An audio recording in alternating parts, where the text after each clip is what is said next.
കൃഷി അറിവുകൾ കിരീടം കുട്ടനാട് FM 90.0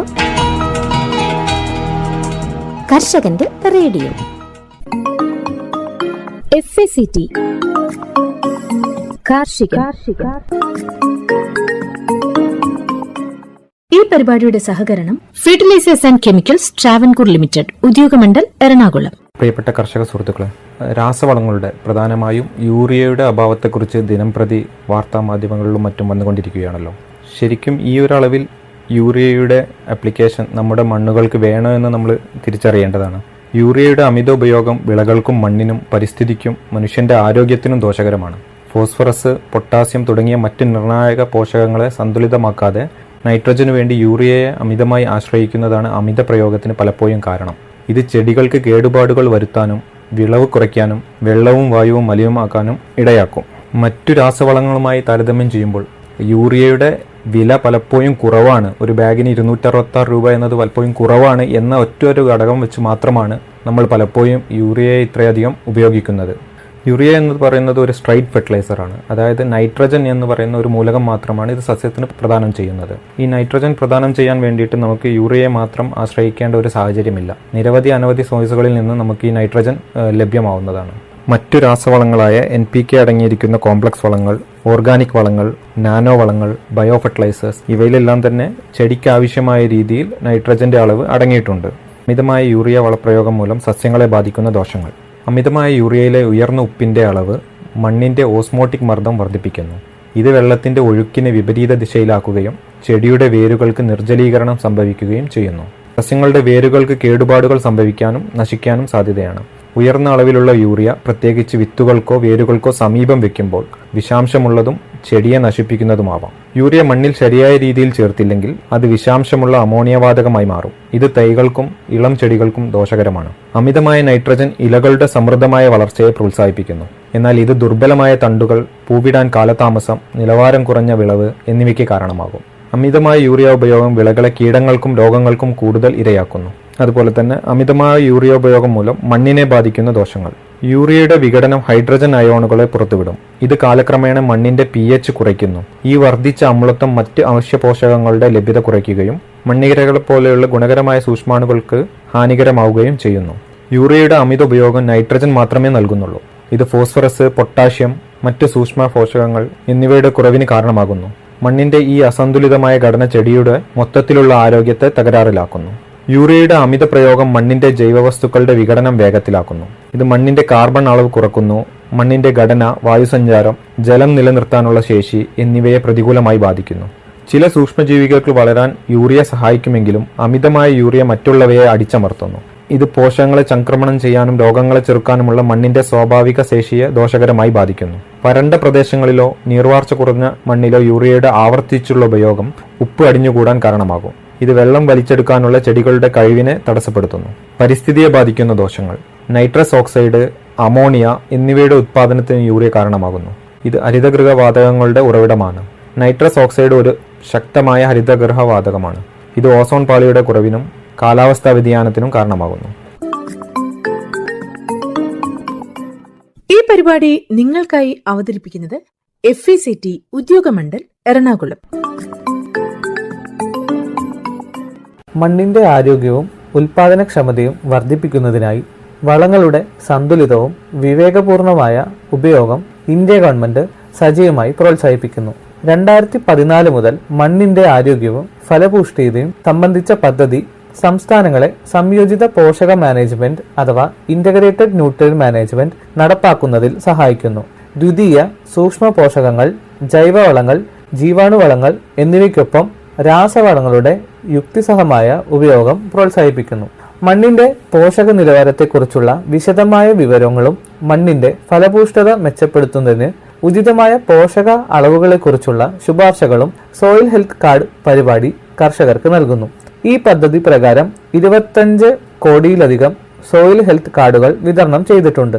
ഇന്ത്യയിലുടനീളം 93,781 കർഷക പരിശീലനങ്ങൾ, 6.8 ലക്ഷം പ്രദർശനങ്ങൾ, 7,425 കർഷക മേളകൾ, മണ്ണിന്റെ ആരോഗ്യ കാർഡ് ശുപാർശകൾ പ്രോത്സാഹിപ്പിക്കുന്ന ക്യാമ്പയിനുകൾ എന്നിവ ഇതിൽ ഉൾപ്പെടുന്നു. പോഷക പരിപാലനം പ്രോത്സാഹിപ്പിക്കുന്നതിനായി 1985 വളപ്രയോഗ നിയന്ത്രണ ഉത്തരവ് പ്രകാരം ജൈവവളങ്ങൾ, ജീവാണുവളങ്ങൾ, എണ്ണ ശുദ്ധീകരിച്ച കേക്ക്, ജൈവ കാർബൺ എൻഹാൻസറുകൾ, നാനോ വളങ്ങൾ തുടങ്ങിയ ഇതര വളങ്ങൾ സർക്കാർ വിജ്ഞാപനം ചെയ്തിട്ടുണ്ട്. പരമ്പരാഗത കൃഷി വികാസ് യോജന പോലുള്ള പദ്ധതികളിലൂടെയാണ് ജൈവ കൃഷി പ്രോത്സാഹിപ്പിക്കുന്നത്. 3 വർഷത്തേക്ക് 1 ഹെക്ടറിന് 31,500 രൂപ സാമ്പത്തിക സഹായം നൽകുന്നു. വടക്കുകിഴക്കൻ മേഖലയ്ക്കുള്ള മിഷൻ ഓർഗാനിക് മൂല്യ ശൃംഖല വികസനം 3 വർഷത്തേക്ക് 1 ഹെക്ടറിന് 46,500 രൂപ, ജൈവ ഉൽപാദനത്തിന് 15,000 രൂപ നേരിട്ടുള്ള ആനുകൂല്യങ്ങൾ വാഗ്ദാനം ചെയ്യുന്നു. ഈ പരിപാടി നിങ്ങൾക്കായി അവതരിപ്പിക്കുന്നത് FECT Udyogamandal Ernakulam. Smart hydroponics. പ്രിയ കർഷക സുഹൃത്തുക്കളെ, മണ്ണിനു പകരം ജലം അടിസ്ഥാനമാക്കിയുള്ള ഹൈഡ്രോപോണിക്സ് ഒരു നൂതന കൃഷിരീതിയാണ്. ഈ രീതിയുടെ തുടക്കം BC 6000 ആണ്ടിലാണ്. ലോകമഹാത്ഭുതങ്ങളിൽ ഒന്നായ ബാബിലോണിലെ ഹാങ്ങിങ് ഗാർഡൻസ് ഹൈഡ്രോപോണിക്സിന്റെ ആദിമ രൂപമായി കരുതപ്പെടുന്നു. അതിനുശേഷം AD 10-ാം നൂറ്റാണ്ടിൽ ഹൈഡ്രോപോണിക്സിന്റെ മറ്റൊരു രൂപമായി മെക്സിക്കോയിലെ ഫ്ലോട്ടിംഗ് ഗാർഡൻ നിലവിൽ വന്നു. 13-ാം നൂറ്റാണ്ടായപ്പോഴേക്കും ചൈനയിലും ഹൈഡ്രോപോണിക്സ് ആരംഭിച്ചു. എന്നാൽ ശാസ്ത്രീയ പരീക്ഷണങ്ങളിലൂടെ ഈ കൃഷിരീതി മുന്നേറിയത് 20-ാം നൂറ്റാണ്ടിലാണ്. 1929-ൽ ഡോക്ടർ വില്യം ജെറിക്കാണ് ഈ കൃഷിരീതിക്ക് ഹൈഡ്രോപോണിക്സ് എന്ന് പേര് നൽകിയത്. മരുഭൂമികളിലും ബഹിരാകാശ പേടകങ്ങളിലും ഹൈഡ്രോപോണിക്സ് രീതിയിൽ ഭക്ഷ്യവസ്തുക്കൾ ഉൽപ്പാദിപ്പിച്ചുകൊണ്ട് അമേരിക്കൻ സേനയും ബഹിരാകാശ യാത്രികരും ഈ കൃഷിരീതിയുടെ മുന്നേറ്റത്തിന് ഏറെ സംഭാവനകൾ നൽകിയിട്ടുണ്ട്. ഭൂമിയിലെ മനുഷ്യരുടെ എണ്ണം വർദ്ധിക്കുന്നതിന് ആനുപാതികമായി ഭക്ഷ്യോൽപാദനം മെച്ചപ്പെടുത്തുന്നതിന് ഹൈഡ്രോപോണിക്സ് കൃഷിരീതി പോലുള്ള നൂതന സാങ്കേതിക വിദ്യകൾ ഒരു മുതൽക്കൂട്ടാണ്. സസ്യപോഷക മൂലകങ്ങൾ വെള്ളത്തിലൂടെ നേരിട്ട് ചെടികളുടെ വേരുകളിലേക്ക് എത്തിക്കുന്നതിനാൽ ഈ രീതിയിൽ ഉൽപാദനക്ഷമത സാധാരണ കൃഷിരീതിയുടെ 10 മടങ്ങാണ്. കൂടാതെ വെള്ളത്തിന്റെ ആവശ്യകത 10-1 കുറയ്ക്കാം. കാലാവസ്ഥാ വ്യതിയാനം മൂലം കാർഷിക മേഖല നേരിടുന്ന വലിയൊരു പ്രതിസന്ധി സ്ഥിരമായുള്ള ജലലഭ്യതയാണ്. ഇത് മറികടക്കാനുള്ള ഒരു മാർഗമാണ് ഹൈഡ്രോപോണിക്സ് കൃഷി. തറനിരപ്പിന് സമാന്തരമായി ഒന്നിൽ കൂടുതൽ പ്രതലങ്ങൾ മുകളിലേക്ക് നിർമ്മിച്ച് ചെയ്യുന്ന വെർട്ടിക്കൽ ഫാമിംഗിൽ മണ്ണില്ലാ കൃഷിരീതിയാണ് അനുയോജ്യം. സംരക്ഷിത കൃഷിരീതി കൂടി അതോടൊപ്പം സംയോജിപ്പിച്ചാൽ ചെടികൾക്ക് ചുറ്റുമുള്ള കാലാവസ്ഥ മാത്രമല്ല, വെള്ളത്തിൽ മൂലകങ്ങളുടെ തോത്, അമ്ലത്വം എന്നിങ്ങനെയുള്ള വളർച്ചാ ഘടകങ്ങളും ക്രമീകരിച്ച് സസ്യ വളർച്ച ത്വരിതപ്പെടുത്താം. ഹൈഡ്രോപോണിക്സ് കൃഷിരീതികളെ പൊതുവായി 2ആയി തരംതിരിക്കാം. പോഷക മൂലകങ്ങളുടെ ലായനി മാത്രം ഉപയോഗിക്കുന്നവയും ലായനി കൂടാതെ സസ്യവേരുകൾക്ക് താങ്ങായി നിഷ്ക്രിയ പദാർത്ഥങ്ങൾ ഉപയോഗിക്കുന്നവയും. പോഷക ലായനി മാത്രം ഉപയോഗിക്കുന്ന രീതിയാണ് ന്യൂട്രിയന്റ് ഫിലിം ടെക്നിക്. ഈ രീതിയിൽ ഒരു പോളിത്തീൻ ട്യൂബിന്റെ മുകൾ ഭാഗത്ത് ഉണ്ടാക്കിയ ചെറുദോരങ്ങളിലൂടെ വേരുകൾ ജലത്തിലേക്ക് മുട്ടുന്ന വിധം ചെടികൾ നിശ്ചിത അകലത്തിൽ വയ്ക്കുന്നു. അവയുടെ വേരുകളെ തഴുകിക്കൊണ്ട് സസ്യമൂലകങ്ങൾ അടങ്ങിയ ലായനി നിരന്തരം ഒഴുകുന്നു. ലായനിയുടെ ടാങ്കിൽ ഒരു എയർ പമ്പ് ഘടിപ്പിച്ച് ആവശ്യത്തിന് ഓക്സിജൻ ലായനിയിൽ കലർത്തുന്നു. ഒരു സബ്മേഴ്സിബിൾ പമ്പ് ഉപയോഗിച്ച് ലായനിയുടെ ഒഴുക്ക് ചാക്രികമായി നിലനിർത്തുന്നതിലൂടെ അതിന്റെ പുനരുപയോഗവും സാധ്യമാവും. ഇതുകൂടാതെ സസ്യമൂലക ലായനിയിൽ ചെടികൾ പൊങ്ങിക്കിടക്കുന്ന വിധത്തിൽ ഡീപ്പ് വാട്ടർ കൾട്ടിവേഷൻ അഥവാ ഫ്ലോട്ടിംഗ് ഹൈഡ്രോപോണിക്സ് എന്ന രീതിയിൽ മൂലക ലായനി മാത്രമാണ് ഉപയോഗിക്കുന്നത്. അടുത്തതായി ഡീപ്പ് വാട്ടർ കൾട്ടിവേഷൻ. സസ്യപോഷക ലായനി നിറച്ചിരിക്കുന്ന ടാങ്കിൽ മുകൾ വശത്ത് ഉറപ്പിച്ചിരിക്കുന്ന പ്ലാറ്റ്ഫോമിൽ നിന്ന് വേരുകൾ ലായനിയിൽ മുങ്ങി നിൽക്കുന്ന വിധത്തിൽ ചെടികൾ വയ്ക്കുന്നു. വേരുകൾക്ക് ആവശ്യമായ ഓക്സിജൻ ലഭിക്കുന്നതിനായി ഒരു എയർ പമ്പ് ഉപയോഗിച്ച് ലായനിയിലേക്ക് വായു കടത്തിവിടുന്നു. ഡീപ്പ് വാട്ടർ കൾച്ചർ ജൈവ രീതിയിലും ചെയ്യാവുന്നതാണ്. ഇതിനായി മത്സ്യകൃഷി കൂടെ ഹൈഡ്രോപോണിക്സുമായി ബന്ധിപ്പിക്കുന്നു. ടാങ്കിൽ വളർത്തുന്ന മത്സ്യങ്ങളുടെ വിസർജ്യമാണ് ഇവിടെ ചെടികൾക്ക് ആവശ്യമായ പോഷകങ്ങളുടെ ഉറവിടം. രാസവളങ്ങളുടെ ആവശ്യമില്ല. ജൈവ പച്ചക്കറികൾക്ക് പുറമെ മത്സ്യവും ലഭിക്കുമെന്ന് മേന്മ ഇതിനോടൊപ്പമുണ്ട്. എയറോപോണിക്സ്. ഹൈഡ്രോപോണിക്സ് പോലുള്ള മറ്റൊരു രീതിയാണ് എയറോപോണിക്സ്. ഈ സാങ്കേതിക വിദ്യയിൽ വേരുകൾ വെള്ളത്തിൽ മുങ്ങുന്നില്ല എന്നതാണ് പ്രധാന വ്യത്യാസം. സസ്യപോഷക ലായനി ചെടികളുടെ വേരുകളിലേക്ക് ഇടവിട്ട് തളിച്ചു കൊടുക്കുകയാണ് ഇതിൽ ചെയ്യുന്നത്. ഒരു ടൈമർ ഉപയോഗിച്ചാണ് ഇടവേളകൾ നിയന്ത്രിക്കുന്നത്. Aggregate hydroponic system. ചെടികളുടെ വേരുകൾ ഉറപ്പിച്ചു നിർത്താൻ മണ്ണിനു പകരം ചില നിഷ്ക്രിയ പദാർത്ഥങ്ങളായ റോക്ക് പൂൾ, ഗ്രേവൽ തുടങ്ങിയവ ഉപയോഗിക്കുന്നു. തിരിനന, EBB ഫ്ലോ തുടങ്ങിയവ ഇതിന് ഉദാഹരണമാണ്. സസ്യങ്ങളുടെ വേരുകൾ ഉറപ്പിച്ചു നിർത്തുന്ന നിഷ്ക്രിയ മാധ്യമം ധാരാളം ചെറു സുഷിരങ്ങൾ ഉള്ളതായിരിക്കും. ഒരു ട്രേയിൽ നിറച്ചിരിക്കുന്ന ഈ മീഡിയത്തിലായിരിക്കും ചെടികൾ നടുന്നത്. ട്രേയുടെ അടിഭാഗത്തുള്ള സുഷിരങ്ങളിലൂടെ തിരികൾ താഴേക്ക് തൂങ്ങി നിൽക്കുന്നുണ്ടായിരിക്കും. സസ്യപോഷക ലായനി നിറച്ചിരിക്കുന്ന ടാങ്കിന് മുകളിലായി ഈ ട്രേ വയ്ക്കുന്നു. പോഷക ലായനിയിൽ മുങ്ങിക്കിടക്കുന്ന തിരികളിലൂടെ ഉയർന്ന ഈ ലായനി സസ്യങ്ങളുടെ വേരുകളിൽ എത്തുന്നു. വളരെ ലളിതമായ ഒരു ഹൈഡ്രോപോണിക്സ് രീതിയാണിത്. ഇനി EBB ഫ്ലോ സിസ്റ്റം എന്താണെന്ന് നോക്കാം. മണ്ണിന് പകരമായുള്ള വളർച്ചാ മാധ്യമത്തിൽ വളരുന്ന സസ്യങ്ങൾ നിറഞ്ഞ ട്രേയിലേക്ക് ഇടവിട്ട് സസ്യപോഷകലായനി നിറയ്ക്കുകയും വാർത്തു കളയുകയും ചെയ്യുന്ന രീതിയാണിത്. വാർന്നു പോകുന്ന പോഷകലായനി തിരികെ അതിനായുള്ള ടാങ്കിൽ എത്തുന്നു. ഒരു സബ്മേഴ്സിബിൾ പമ്പും ടൈമറും ഉപയോഗിച്ചാണ് ഇത് സാധ്യമാക്കുന്നത്. തുളിനനയെ പറ്റി പരിചയപ്പെടാം. മുകളിലെ ട്രേയിൽ മണ്ണിനു പകരമുള്ള നിഷ്ക്രിയ മാധ്യമങ്ങൾ ഉപയോഗിച്ച് അതിൽ ചെടികൾ നടുന്നു. ഇതിന് താഴെയുള്ള ടാങ്കിൽ നിറച്ചിരിക്കുന്ന പോഷകലായനി പമ്പ് ചെയ്ത് ഡ്രിപ്പറുകളിലൂടെ സസ്യങ്ങളുടെ വേരിനകത്തേക്ക് എത്തിക്കുന്നു. കൂടുതലായുള്ള പോഷകലായനി തിരികെ താഴെയുള്ള ടാങ്കിൽ എത്തുന്നതിനുള്ള സംവിധാനവുമുണ്ട്. ഈ രീതികളിലെല്ലാം ടാങ്കിലെ സസ്യപോഷകലായനിയിൽ ഓക്സിജൻ കലർത്തുന്നതായി ഒരു എയർ പമ്പ് ഉപയോഗിക്കുന്നതാണ്.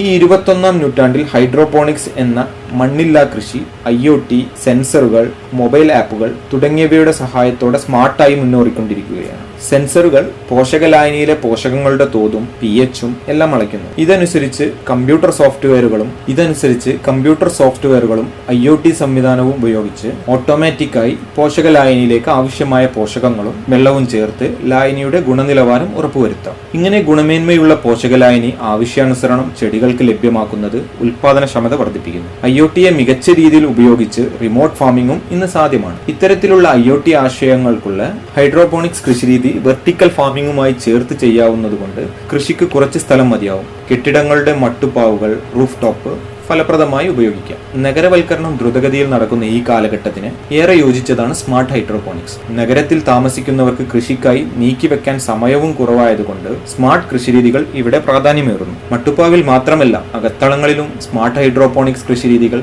അവലംബിക്കാവുന്നതാണ്. പല തട്ടുകളിലായി സംരക്ഷിത കൃഷിരീതി കൂടി ഇവിടെ പ്രയോഗിക്കാം. അകത്തളങ്ങളിൽ പല തട്ടുകളിലായി ചെയ്യുന്ന കൃഷിക്ക് കൃത്രിമമായി പ്രകാശം കൊടുക്കേണ്ടത് അത്യാവശ്യമാണ്. രാത്രിയിലും ഇപ്രകാരം പ്രകാശം ലഭിക്കുന്നത് കൊണ്ട് ഉൽപാദനത്തോട് കൂടുമെന്ന് മാത്രമല്ല, വിളയുടെ കാലദൈർഘ്യം കുറയുകയും ചെയ്യും. സ്മാർട്ട് ഹൈഡ്രോപോണിക്സ് നടപ്പിലാക്കുമ്പോൾ വർഷം മുഴുവൻ ചെടികൾക്ക് ഒരേ തരത്തിലുള്ള സാഹചര്യം ഒരുക്കിക്കൊടുത്ത് സ്ഥിരമായ ഉൽപാദനം ഉറപ്പുവരുത്താം. ഈ കൃഷിരീതിയിൽ പോഷകലായനിയുടെ പുനരുപയോഗം സാധ്യമാകുന്നതിനാൽ പോഷകങ്ങൾ അടങ്ങിയ വെള്ളം തിരികെ മണ്ണിലേക്ക് പോകുന്നില്ല. ഇത് കൃഷിക്കാവശ്യമായ ജലത്തിന്റെ തോത് കുറയ്ക്കും എന്ന് മാത്രമല്ല, ജലസ്രോതസ്സുകൾ മലിനമാക്കാതിരിക്കാനും ഉതകുന്നു. പോഷകലായനി ഉണ്ടാക്കുവാൻ പ്ലാസ്മ ആക്ടിവേറ്റഡ് വെള്ളം ഉപയോഗിക്കുകയാണെങ്കിൽ രാസവളങ്ങളുടെ ഉപയോഗം വളരെയധികം കുറച്ച് കൃഷി പാരിസ്ഥിതിക സൗഹൃദമാക്കാം. ഹൈഡ്രോപോണിക്സ് രീതിക്ക് ഊർജാവശ്യം കൂടുതലാണെങ്കിലും സൗരോർജ്ജം പോലുള്ള ഊർജ്ജ സ്രോതസ്സുകൾ ഫലപ്രദമായി ഉപയോഗിക്കാൻ സാധിക്കും. ചുരുക്കത്തിൽ ഭക്ഷ്യോൽപാദനം കൂട്ടുന്നതിനുള്ള പരിസ്ഥിതി സൗഹാർദ്ദ കൃഷിരീതിയാണ് സ്മാർട്ട് ഹൈഡ്രോപോണിക്സ്. പ്രിയ സുഹൃത്തുക്കളെ, നമ്മുടെ കേരളത്തിൽ പ്രത്യേകിച്ചും നഗരങ്ങളിൽ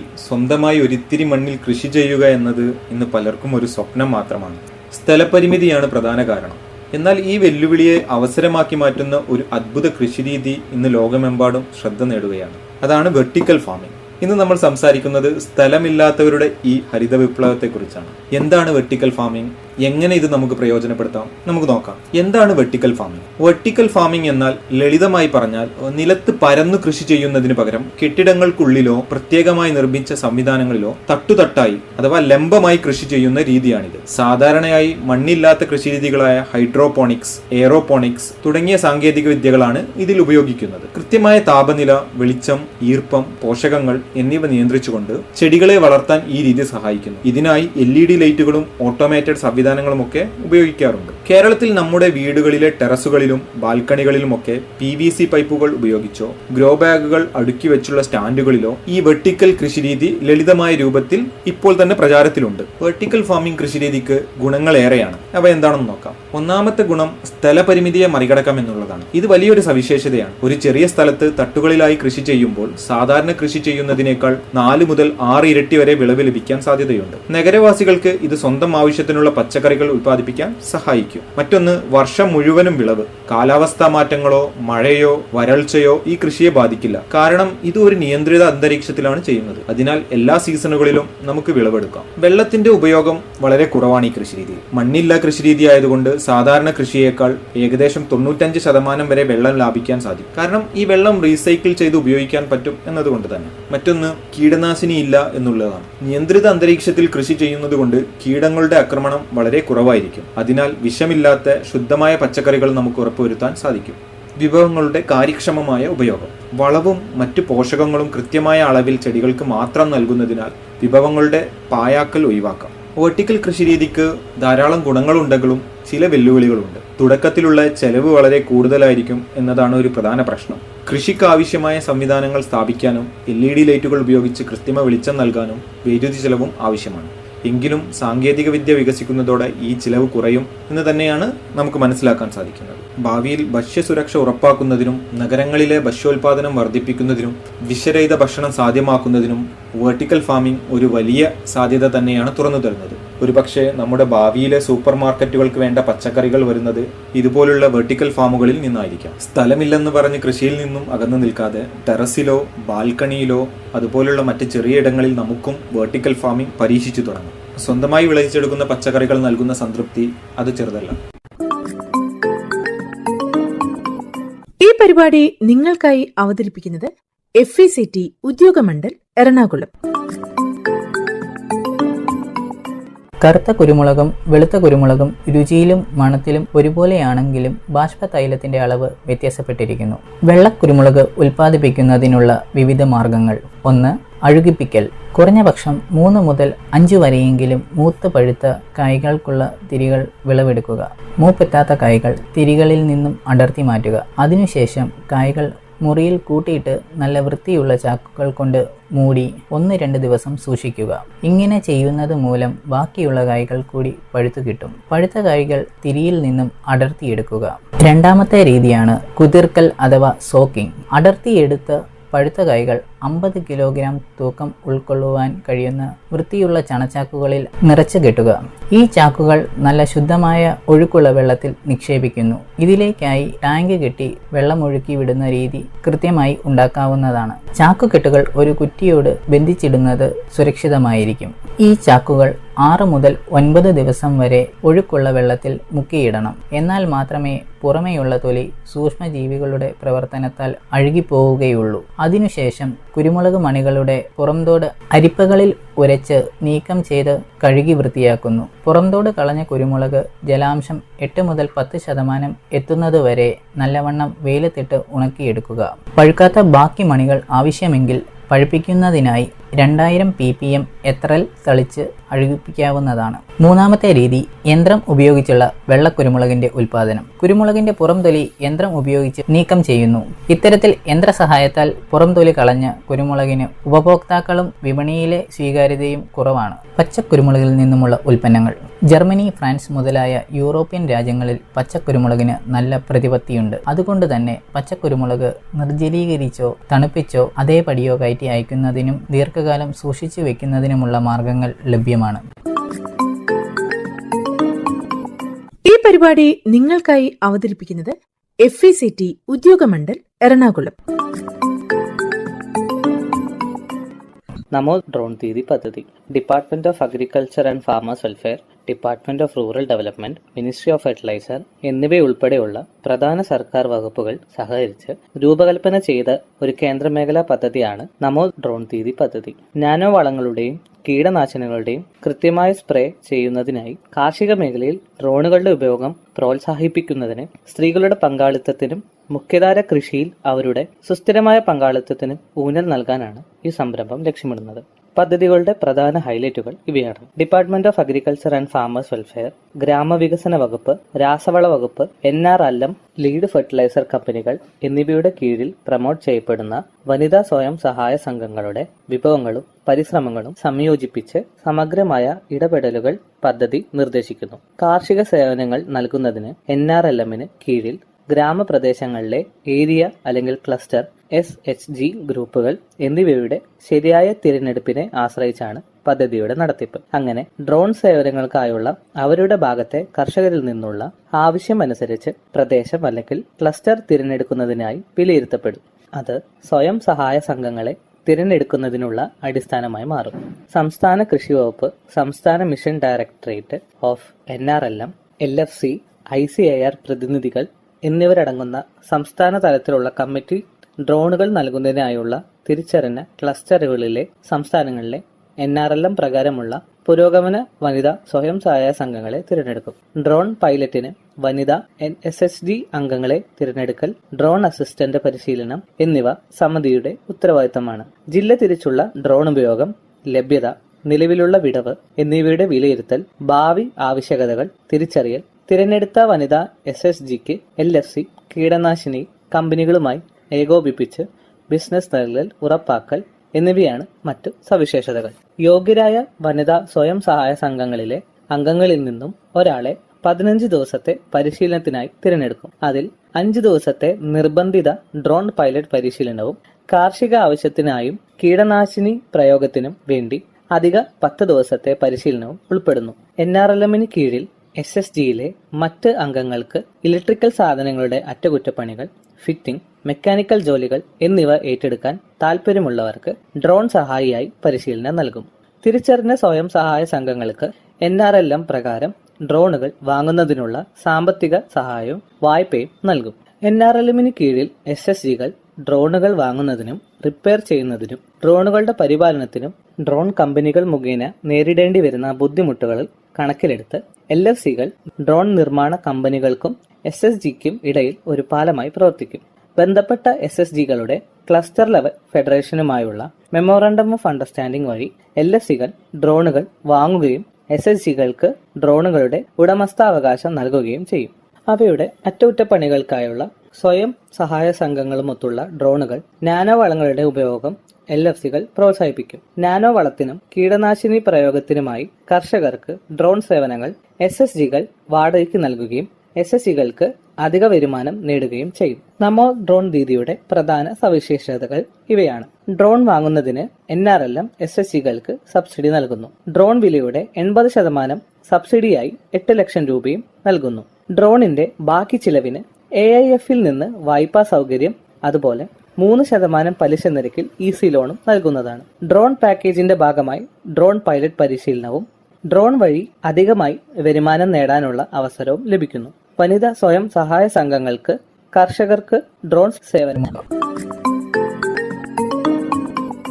ഈ പരിപാടി നിങ്ങൾക്കായി അവതരിപ്പിക്കുന്നത് FECT ഉദ്യോഗമണ്ഡൽ എറണാകുളം.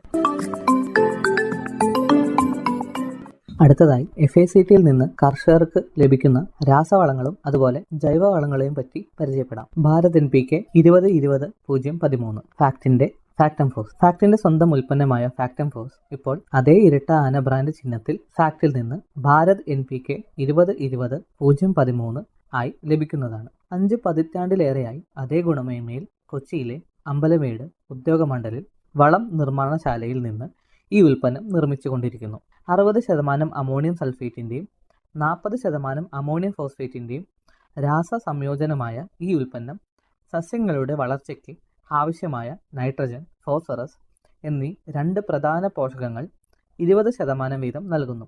കൂടാതെ ഇന്ത്യൻ മണ്ണിൽ നിർണായക മൂലകമായ സൾഫറും 13% വീതം ഇതിൽ അടങ്ങിയിട്ടുണ്ട്. ഇത് ഗുണനിലവാരവും വിളവ് മെച്ചപ്പെടുത്തുന്നതിനും സഹായകരമാകുന്നു. നൈട്രജനും ഫോസ്ഫറസും രാസപരമായി കലർന്നതിനാൽ സമീകൃത പോഷണവും ഉപയോഗക്ഷമതയും വർദ്ധിക്കും. ഉൽപ്പന്നത്തിൽ ലഭ്യമാകുന്ന നൈട്രജൻ മൂലകം അമോണിയക്കൽ രൂപത്തിനായതിനാൽ ബാഷ്പീകരണം വഴി ഉണ്ടാകുന്ന പോഷകനഷ്ടം കുറയ്ക്കുകയും ഫോസ്ഫറസ് മൂലകം വെള്ളത്തിൽ ലയിക്കുന്നതിനാൽ വേരുകൾക്ക് പോഷകങ്ങൾ എളുപ്പത്തിൽ ആഗീകരണം ചെയ്യുവാനും സാധിക്കുന്നു.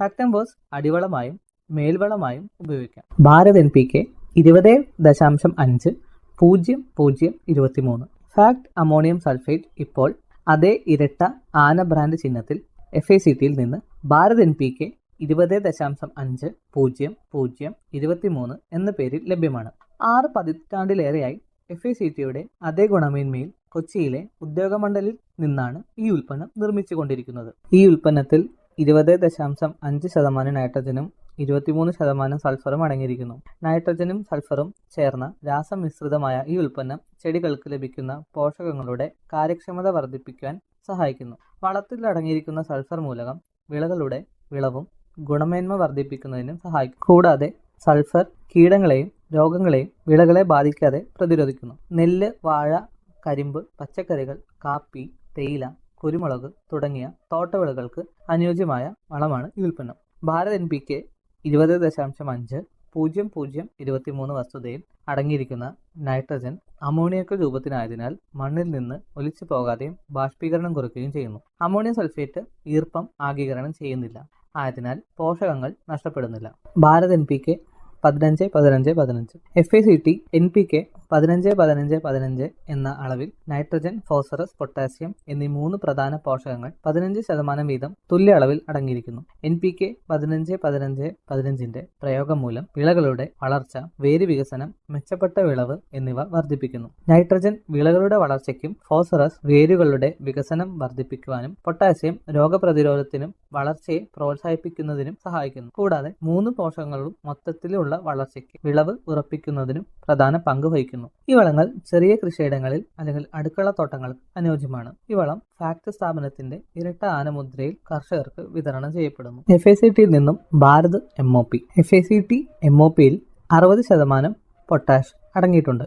ചെടികളുടെ വളർച്ചയ്ക്ക് ആവശ്യമായ പ്രധാന പോഷകങ്ങളിൽ ഒന്നാണ് പൊട്ടാഷ്. കീടങ്ങൾക്കും രോഗങ്ങൾക്കും എതിരെയുള്ള പ്രതിരോധം വർദ്ധിപ്പിക്കാനും നൈട്രജൻ വളങ്ങളുടെ അമിതമായ ഉപയോഗത്തിൽ നിന്ന് ഉണ്ടാകുന്ന അസന്തുലിത അവസ്ഥ പരിഹരിക്കാനും വരൾച്ചയിൽ നിന്ന് വിളകളെ സംരക്ഷിക്കാനും പൊട്ടാഷ് സഹായിക്കുന്നു. ധാന്യങ്ങളുടെ വലിപ്പവും വിളവിന്റെ ഗുണനിലവാരവും വർദ്ധിപ്പിക്കാൻ പൊട്ടാസ്യം സഹായിക്കുന്നു. നിലക്കടല, സൂര്യകാന്തി തുടങ്ങിയ എണ്ണക്കുരുക്കളിൽ എണ്ണയുടെ അളവ് വർദ്ധിപ്പിക്കാൻ പൊട്ടാസ്യം സഹായിക്കുന്നു. പൊട്ടാഷ് വളം ഫാക്ട് സ്ഥാപനത്തിന്റെ ഇരട്ടാന മുദ്രയിൽ കർഷകർക്ക് വിതരണം ചെയ്യപ്പെടുന്നു.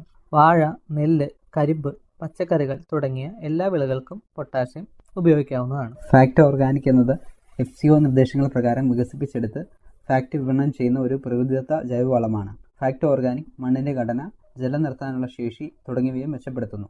ഈ ജൈവവളത്തിൽ 12% ഓർഗാനിക് കാർബണും ചെറിയ അളവിൽ NPKയും അടങ്ങിയിരിക്കുന്നു.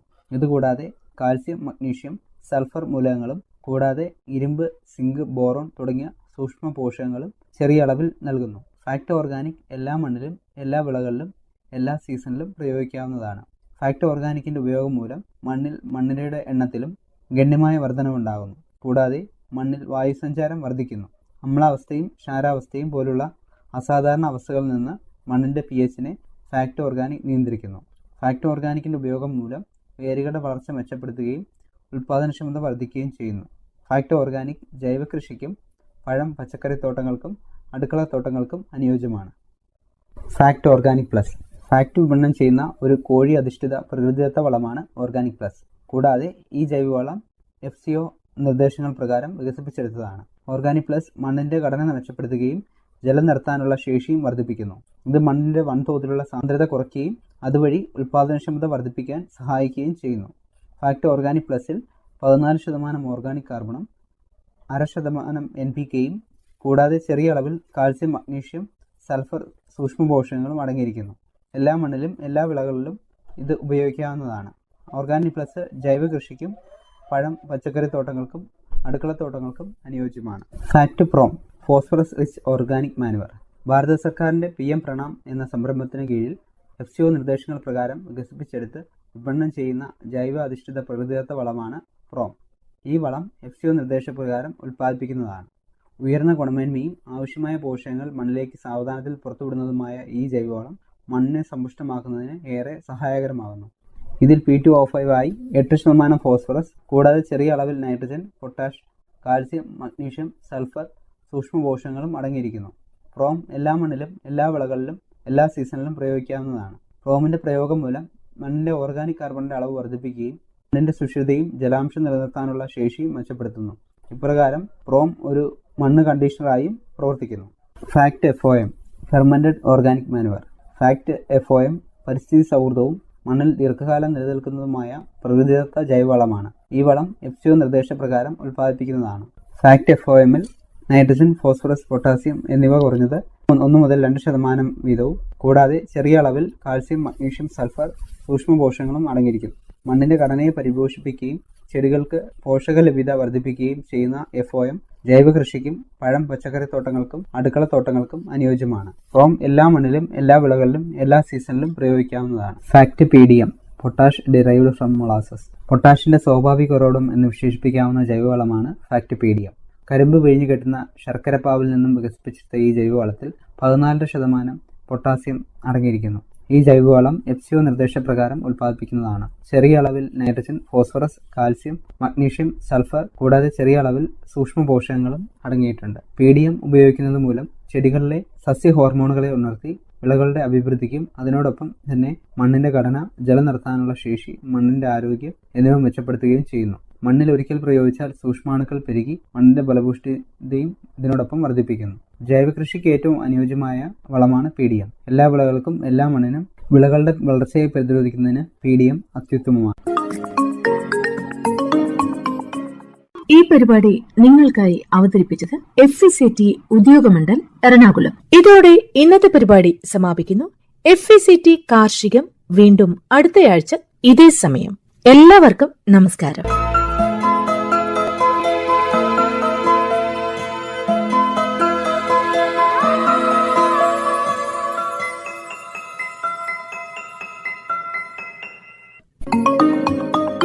FECT കാർഷിക